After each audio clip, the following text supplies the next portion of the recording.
Сотни тысяч иранцев пришли проститься с убитым в результате американского авиаудара генералом Касемом Сулеймани. Над мечетью Джам-Карам в священном городе шиитов Кум поднят красный флаг мести. Дочь Сулеймани обещает покарать США и Израиль. Репортажи, экспертные мнения и оценки в нашей программе. В Таджикистане задержаны 27 предполагаемых членов запрещенного в стране движения «Братья-мусульмане». Руководство Таджикистана использует международную конъюнктуру, тем самым демонстрирует свою активность в борьбе с так называемым терроризмом. В Кыргызстане у сторонников экс-президента Атамбаева арестовывают имущество. Все это происходит на фоне молчания власти по поводу громкого расследования радио Азатык о коррупции на таможне страны. Суд, соответственно, должен допускать граждан в зал судебного заседания. И то, что запрещает, это, я считаю, неправильно, незаконно.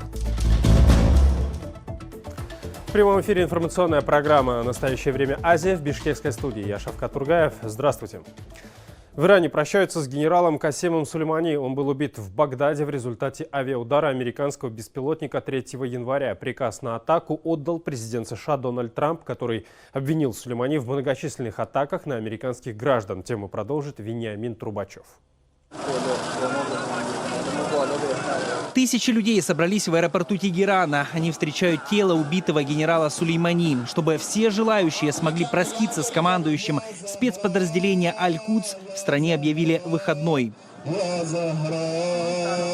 Траурная церемония начинается рано утром. Она проходит на территории Тегеранского университета. Затем тело Сулеймани везут на автомобиле по улицам в сторону самой большой в городе площади Азади. Там с Сулеймани прощаются родственники и высшее руководство страны. Над прахом покойного произносит молитву верховный лидер Ирана Али Хаменеи. Убитый генерал был одним из ближайших соратников аятоллы. Иранские телеканалы показывают все это в прямом эфире. Отомстить за убийство Сулеймани обещает его дочь. Она предрекает, что США и Израиль ждут, цитата, «черные дни». А новый командующий силами спецоперации Аль-Кудс корпуса стражи исламской революции Исмаил Каани говорит, что намерен выгнать США из региона. Он был заместителем Сулеймани. В стране объявлен трехдневный траур. Центральные улицы в Тегеране сегодня перекрыты. Не работают многие школы и университеты, магазины и рестораны. Власти Ирана говорят, что проститься с Сулеймани пришло больше 1 миллиона людей. Тегеран фактически приравнивает убийство генерала к объявлению войны и приводит вооруженные силы в повышенную боевую готовность. Дональд Трамп написал у себя в Твиттере, что в случае нападения на американские объекты США готовы очень быстро нанести удар по 52 целям в Иране. Официальный Вашингтон называет Сулеймани террористом, который несет ответственность за убийство американских граждан. Генерала похоронят завтра в его родном городе Кирман на юго-востоке Ирана. Вениамин Трубачев. Настоящее время. О происходящем в Иране и на Ближнем Востоке в целом мы поговорим сегодня с профессором Казахстанского университета международных отношений Сафаром Абдулло. Господин Абдулло, здравствуйте. Давайте начнем с простого и одновременно самого сложного вопроса. Будет ли большая война, и если вам кажется, что да, кто будут ее участники, если нет, почему? Вы знаете, будет ли большая война или нет, предугадать трудно, но я вижу, что, значит, все идет к этому, к сожалению. Потому что Касем Сулеймани был одним из самых значимых фигур, оказавших значительное влияние на политику Ирана в таких странах, как Афганистан, Ирак, Сирия, Ливия и других. И, несомненно, вот этот акт, который террористический акт, кстати, со стороны Соединенных Штатов Америки, я думаю, что ухудшил и без того очень сложное положение на Ближнем Востоке. А вот вы говорите, что это был террористический акт со стороны Соединенных Штатов Америки. США же настаивают на обратном, что наоборот Сулеймани был террористом и уничтожал многих американцев. Вы знаете, очень мне жаль, что Америка величайшая страна, и когда европейцы прибыли в Америку, они хотели создать страну свободную, демократическую, но, к сожалению, последние годы демократизация по-американски на Востоке ничего хорошего не сулит и ничего хорошего не принес. И все, что они делают, это делает хуже и для себя, и для всего мира. И то, что, допустим, они говорят о Сулеймани такие, что якобы он возглавлял какие-то террористические, это абсолютное вранье. Я могу как специалист по Ирану сказать вам, что, значит, Кахрамон Сулеймани для иранской, значит, понятие иранцев это легенда, это живая легенда, который старался всегда бороться против терроризма. Ведь он же боролся против Аль-Каида, Ан-Нусра и других террористических организаций. Против Талибан тоже он придумал много хороших, значит, ходов и, значит, сотрудничал с Северным альянсом только потому, что они начали терроризировать народ. Хорошо, господин Абдулло, вот над мечетью Джам-Коран в иранском Куме поднят красный флаг мести. Как еще может Иран ответить Соединенным Штатам Америки? Вы знаете, что касается Куми, что там, естественно, эмоционально на волне вот этой смерти, значит, лидера, кто-то что-то сказал, это одно, а реально я почему-то думаю, что в Иране есть трезвые мыслящие люди, которые не допускают то, что не должно быть.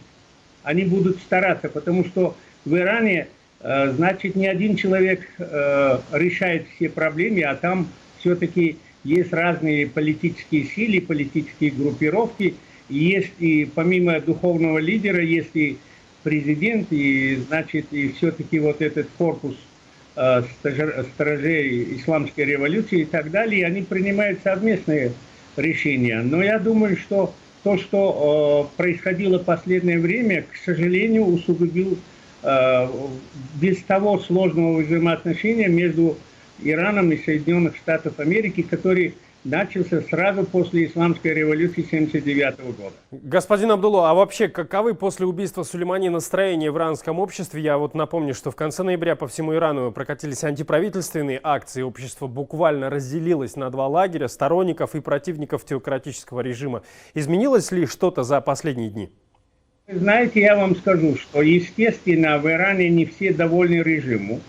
В Иране есть много недовольных, и они выступают, но есть одна иранская черта. Как только вмешивается Америка, то даже оппозиционеры объединяются. Вот это то, что сейчас делали американцы. Наоборот, значит, настрой иранцев, даже, значит, оппозиционных сил Ирана против режима объединили и сделал сторонником. И это я абсолютно точно могу вам сказать. Господин Абдулло, не могу у вас не спросить, главное вот для нас, как этот конфликт может отразиться на центральноазиатском регионе. Не забываем, что вот Туркменистан имеет общую границу с Ираном. Да, я понимаю. Несомненно, я думаю, что вот это, то, что происходило в последнее время, она не может не оказать воздействия на всего региона, потому что убит человек, сумевший наиболее эффективным образом организовать борьбу с международным терроризмом. Это человек, который очень огромное влияние имел. И, естественно, если будет нападение американцев, и, естественно, если будет регион неспокойно, то это эхо доходит и до нас, потому что у нас граничит с Туркменистаном, и через море с Казахстаном и с Россией. Поэтому все-таки надо будет об этом очень серьезно думать. И надо быть нашим руководством центральноазиатских республик необходимо быть бдительным более. И я не думаю, что... Господин Абдулло, да. Большое вам спасибо, я вас понял. Я напомню, что на прямой связи по скайпу был казахстанский профессор по международных отношениях. Всего доброго, до свидания.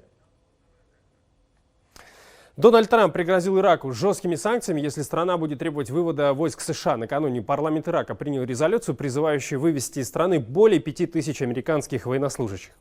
Правительство поддержало эту меру в ответ на убийство в Багдаде иранского генерала Касема Сулеймани. Парламентарии рассматривают это как нарушение суверенитета и условий присутствия американских войск в стране. В резолюции также отмечается, что правительство Ирака должно работать над прекращением присутствия всех иностранных войск в иракской земле. В свою очередь, президент США Дональд Трамп заявил, что американские части не покинут Ирак, пока последний не заплатит за авиабазу, на строительство которой были потрачены миллиарды долларов.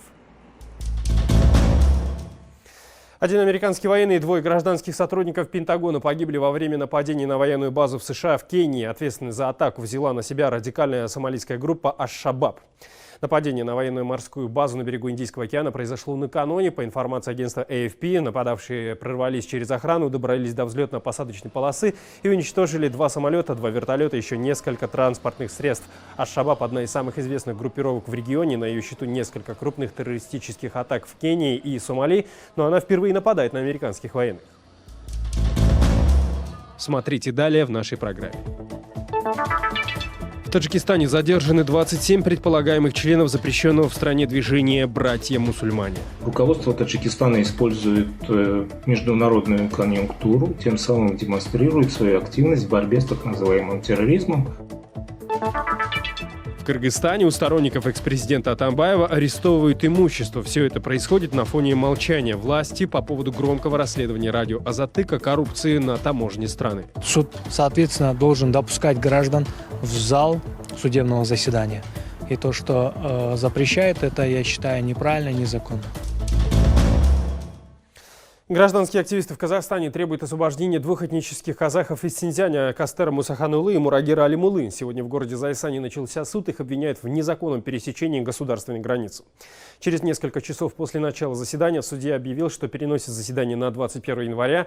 Это решение судья Шинара Спанова объявила на фоне продолжающихся в обществе призывов освободить подсудимых и не допустить их передачи Китаю. Поддержать Алимулы и Мусаханулы в суд прибыли десятки человек, в том числе из отдаленных районов Казахстана. Они потребовали предоставить подсудимым политическое убежище. В начале заседания подсудимые рассказали о причинах бегства из Китая. После этого суд заслушал показания свидетелей, среди которых казахстанские пограничники. Также в суде выступили родственники Кастера Мусаханулы, которые, по их словам, встретили его и Алимулы на границе и забрали на автомобиле. Сестра Мурагера Алимулы, Наргуль Алимкызы, сказала, что в Китае находится их мать и отец. А в Таджикистане задержаны 27 предполагаемых членов запрещенного в стране движения «Братья-мусульмане». Сразу несколько источников таджикского бюро «Радио Свобода Озуди» в правоохранительных органах страны подтвердили эту информацию. Спецоперация силовиков проводилась в разных регионах Таджикистана. С 3 января никаких официальных заявлений по поводу задержания силовики страны не сделали до сих пор. И прямо сейчас с нами на связи по скайпу наш корреспондент в Душанбе Анушервон Арипов. Анушервон, привет. Что известно на данный момент о спецоперации и откуда появилась информация о происшествии? Операция по задержанию предполагаемых членов движения «Братья-мусульмане» прошла в Душанбе, в Сагдийской области, Хатлонской области. Сразу несколько источников радио Озуди среди силовиков сообщили, что задержанные – это преподаватели вузов, глава одного из сельсоветов на севере страны и священнослужители Исмаил Кахоров из района Вагдад и Абдулло Мукамилов, житель района Рудаки. Правоохранители уверяют, что все они входили в единую сеть запрещенной организации. Анушервон, тебе удалось связаться с семьями задержанных и получить их комментарии? И что еще известно к этой минуте? Да, в домах задержанных, по словам их близких, проводились обыски, во время которых сотрудники милиции конфисковали религиозную литературу, но родственники настаивали на том, чтобы их имена не упоминались, на них не ссылались. Возможно, они боятся последствий и наказания со стороны правоохранительных органов за общение с прессой. Генеральная прокуратура Таджикистана пока не предъявила обвинений и задержанных. Источники «Радио Свобода» говорят о том, что начато предварительное расследование и изучается информация о причастности их к движению «Братья-мусульмане». Возможно, количество задержанных больше, и операция будет продолжена. Анушервон, а почему власти страны не делают никаких заявлений по поводу операции? Это привычная ситуация. Информацию о подобных операциях, инцидентах всегда удается узнать только из альтернативных источников и неофициальных лиц. Обычно власти страны реагируют с большим запозданием или вообще никак не комментируют происходящее. Например, во время нападения на погранзаставу Ишкобод на границе с Узбекистаном было сделано только 2 коротких заявления правоохранительных органов. Прошло уже 2 месяца с инцидента, но до сих пор власти не сделали полноценного заявления.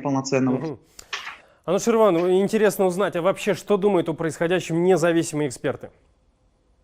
Ну, например, таджикский диссидент Тимур Варкеев, проживающий сегодня во Франции, считает, что все происходящее – провокация властей с целью запугать жителей страны угрозами исламского радикализма перед парламентскими и президентскими выборами этого года и демонстрация для международных доноров того, что в стране нужны деньги на борьбу с терроризмом.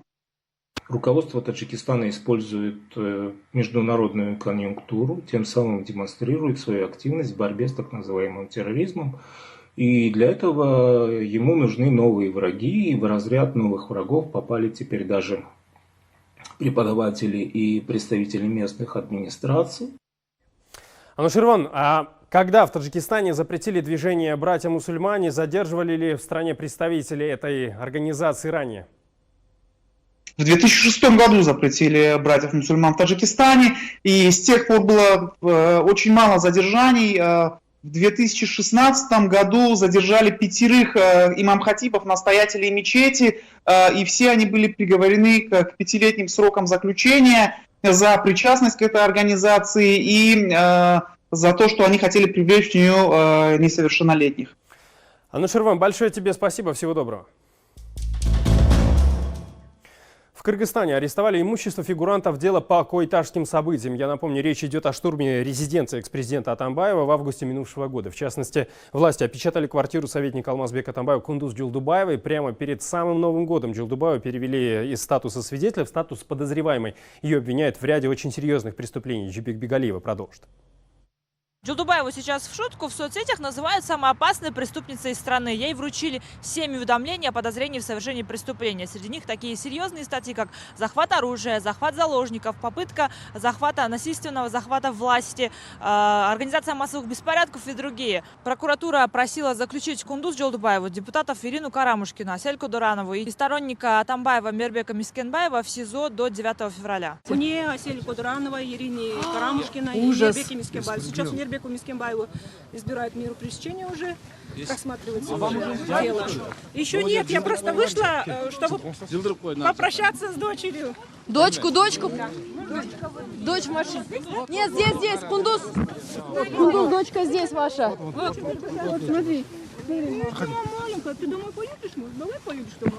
Но Кундуз Джулдубаеву, депутатов Ирину Карамушкину и Асель-ку Дуранову отпустили под домашний арест. В СИЗО номер 1 отправился только Мирбек Мискенбаев. А спустя несколько дней выяснилось, что суд арестовал имущество всех фигурантов дела по коэтажу. Это уголовное дело, по которому сторонников бывшего президента обвиняют в совершении ряда тяжких преступлений во время попытки штурма дома Атамбаева в селе Коэтаж близ Бишкека. В рамках досудебного производства по событиям 7-8 августа 2019 года в целях обеспечения возмещения причиненного ущерба государству и физическим лицам на основании статьи 123 УПК Кыргызской Республики и согласно предоставленным данным Госрегистрам наложен арест на имущество подозреваемых в совершении тяжких и особо тяжких преступлений. В отношении имущества родственников подозреваемых арест не применялся и не налагался. По решению суда арестована в том числе и квартира Кундуз Джулдубаевой, где она живет с дочкой. Это их единственное жилье. Адвокат Джулдубаевой считает, что арест имущества и ночные судебные процессы, которые проходят в закрытом режиме, давление властей на его подзащитных. Нарушение законодательства, несмотря на то, что конкретно в Уголовном процессуальном кодексе предусмотрена именно открытость таких заседаний. И раз суд может рассматривать данные перечисленные вопросы в такое позднее время, значит, суд, соответственно, должен допускать граждан в зал судебного заседания. И то, что запрещает это, я считаю, неправильно, незаконно. При этом такой же оперативной реакции от властей нет на громкое международное расследование журналистов о коррупции на таможне Кыргызстана. Финполиция больше года все никак не может закончить проверку одного из бывших таможенников, хотя президент открыто называет его коррупционером и говорит, что таких чиновников в этом органе сотни. Но проверить этот факт ни один из правоохранительных органов пока не берется. Мы продолжаем нашу программу «Ограниченная гласность». В Узбекистане блогера, который написал о коррупции в сфере образования, оштрафовали и посадили на 15 суток. Абдуфатто Нуриддинов, известный в узбекистанском сегменте Фейсбука под псевдонимом Отабек, уже неделю отбывает административный срок. На блогера пожаловались сразу 3 чиновника. Начальник Андижанского областного управления народного образования, глава Асакинского района этой области и директор 27-й районной школы. Чиновники посчитали пост Абдуфатто Нуридинова об изощренной схеме поборов в образовательном учреждении дискредитирующим и порочащим их имена. В своем расследовании блогер рассказал о том, что директор 27-й школы Мухайо Исакова выписывает своим подчиненным премии, которые те должны вернуть ей через заведующего учебной части. Кроме того, Исакова вынудила всех учеников школы обедать в местной столовой и сдавать туда по 40 тысяч сумов. Это примерно по $4. Блогер обратился в районный отдел народного образования и сообщил о нарушениях в школе, в том числе хищении бюджетных средств и зачислении учеников из других районов. Кроме того, Абдуфатто Нуридинов не менее 20 раз писал о начальнике Андижанского областного управления образования, где указывал на возможные коррупционные факты в его деятельности, оскорбления учителей и другие нарушения. Впрочем, местные власти вместо того, чтобы реагировать на выявленные коррупционные факты, наоборот, завели административное дело на самого блогера. Фигуранты его расследования добились от областной прокуратуры завести дело по статьям клевета, оскорбление и мелкое хулиганство. В сумме Андижанский административный суд оштрафовал Нуридинова почти на $1600 и приговорил к 15 суткам ареста. Число жертв лесных пожаров в Австралии увеличилось до 25. В столице страны Канберре из-за сильного смога закрылись госучреждения, учебные заведения и музеи. Там уровень загрязнения воздуха превысил предельно допустимый в 26 раз. Муниципальные власти призвали жителей не покидать свои дома. 5 миллионов гектаров сгоревших лесов, свыше полумиллиарда погибших животных, сотни уничтоженных построек. Все это следствие катастрофических пожаров, дым от которых можно увидеть и даже из космоса, рассказывает Артем Сторонов. Жители юга Австралии наконец могут сделать передышку. Долгожданная прохлада и дожди принесли временное облегчение в регион, страдающий от катастрофических лесных пожаров. Однако все по-прежнему затянуто густым дымом, и в небольших городках по всему штату Новый Южный Уэльс продолжается эвакуация. Людей вывозят на лодках и автобусах. По предварительным оценкам, огонь уничтожил сотни жилых домов и 5 миллионов гектаров лесов. Это в 6 раз больше, чем площадь пожаров в Амазонии, и в 3 раза больше, чем в Калифорнии. В пламени погибли свыше полумиллиарда животных, в том числе множество коал и кенгуру. Но власти уверяют, что благодаря массовым эвакуациям удалось избежать большого числа жертв среди людей. С начала сезона лесных пожаров в этом году здесь погибли 24 человека. Австралия несколько месяцев ведет борьбу с огнем на большей части восточного побережья страны. В основном этим занимаются добровольцы. Эксперты утверждают, что виной всему происходящему стало глобальное потепление. Дым от пожаров уже виден из космоса. Из-за смога небо над столицей Новой Зеландии Оклендом, расположенным в 2000 километров от Австралии, окрасилось в оранжевый цвет. Местные жители резко критикуют премьер-министра страны Скотта Моррисона, обвиняя его в том, что власти недостаточно делают для помощи пострадавшим от пожаров и борьбы с изменением климата.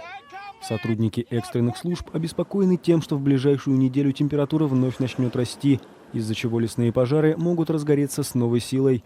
Но пока что сложно оценить, насколько велика эта угроза. Это были все новости, о которых мы хотели вам рассказать. Смотрите нас в социальных сетях, в эфире своих национальных телеканалов и в прямом эфире круглосуточного телеканала «Настоящее время» в Ютубе 24 часа в сутки, 7 дней в неделю. Мы встретимся с вами завтра в это же время. Всего доброго.